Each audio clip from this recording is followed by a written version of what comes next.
You know, a lot of us have followed this whole Stan Lee situation for quite some time, and it's really sad to see what happened to him. It's 100% sad to see what happened to Stan Lee in the end. His life, the end of his life, the end of his journey, at least in this physical plane of existence, should never have gone the way that it went. The last year and some change of his life should have never been where it was, but he was taken advantage of by people, at least allegedly. I want to make sure that's abundantly clear at this point that it's allegedly innocent till proven guilty in these United States. But Stan Lee's ex-business manager has now been formally arrested on abuse charges, the LAPD says. Now, if you're following the story for a while, you know that Keya Morgan here, he's been under the spotlight for quite some time. He's been a dude who's been, been a little bit of trouble with the law. Now he's arrested. It says here, Keya Morgan, former business manager for the late Stan Lee, was arrested Saturday morning in Arizona after being charged in LA County with elder abuse involving the Marvel icon. Authorities have said it's bad, guys. Morgan, seen in the photo above, was taken into custody by LAPD commercial crimes detectives in collaboration with Scottsdale and Phoenix police. So they sent some dudes out to Phoenix and Scottsdale to collect this guy. Imagine that knock on the door. Hey, I'm here from LA. Get your shit. We're going home. Morgan took control of Lee's business affairs in February 2018 and allegedly isolated the Black Panther co-creator from his family and friends. Morgan has been accused of embezzling or misappropriating $5 million worth of assets, according to documents filed by the LA Superior Court. Yeah, no, this is a lot going on. There's a lot here that this article doesn't even touch on. The stuff with the Stan Lee charity, the missing money, the stolen vials of blood used to autograph covers of Black Panther to be sold at premiums at comic book conventions, and I think Las Vegas. Not only that, but the Me Too allegations against Stan Lee were insane. Yeah, 94-year-old dude, and nurses are coming out saying, he was waving his dong at me. Everyone's like, shut up. No, he wasn't. I don't know. That's how I assume everyone's acting. Anyway, Lee had a large estate worth an estimated $50 million with no clear protection from opportunists who could insert themselves into his life and take control of it. It had been revealed that no one had clear legal authority to act on his behalf, yet Morgan exerted his control and influence over Lee. Now, that's interesting because he has a daughter. Lee has a daughter that you figure would have, just in the general hierarchy, pecking order of families, come on in, but apparently there's a little bit of hot situation going on there between them. Now, the Marvel Comics legend died on November 12th, 2018. Very sad. But they had launched the elder abuse investigation before he passed away. So they were really they were looking into it.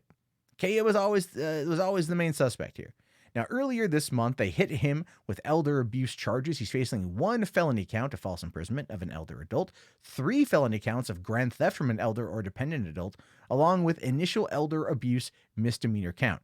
So essentially, the false imprisonment here is stemming from when Morgan moved Lee to an isolated location, right? He moved him from Hollywood Hills to a secure Beverly Hills condominium during the late night hours of June 8th, 2018. Keep in mind, this is like a year after Joan Lee had passed away. And like I said, in the last year and a half of Stan Lee's life, that's what I'm talking about here. The last year and a half of his life is just like from his wife passing away to him dying. It was just, people coming after him, it felt like. And that's sad, man. Fans, they yelled out in unison, someone protect him. And then the LAPD listened. When an elderly white man needs help, I guess they pay attention. Just gonna let that one kind of sink in for a moment. Get ready for the comments on that.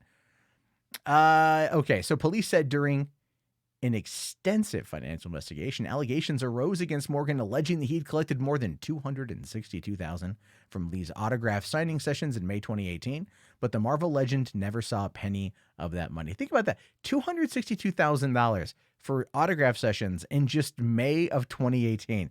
How much money was Stan Lee worth? I know they said $50 million, but I feel it's a lot more.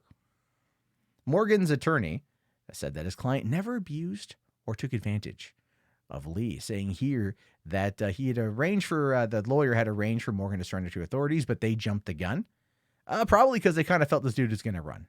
Or they wanted to make a scene out of it. Probably they wanted to make a scene. Saying it's unfortunate that the DA and the police did not honor our commitment to surrender the next week and arrest him. But his bail has been set at $300,000. That's a lot of money. It's a lot of money. 300 grand. I wonder if he's got the 30K in assets sitting around to go to a bondsman with.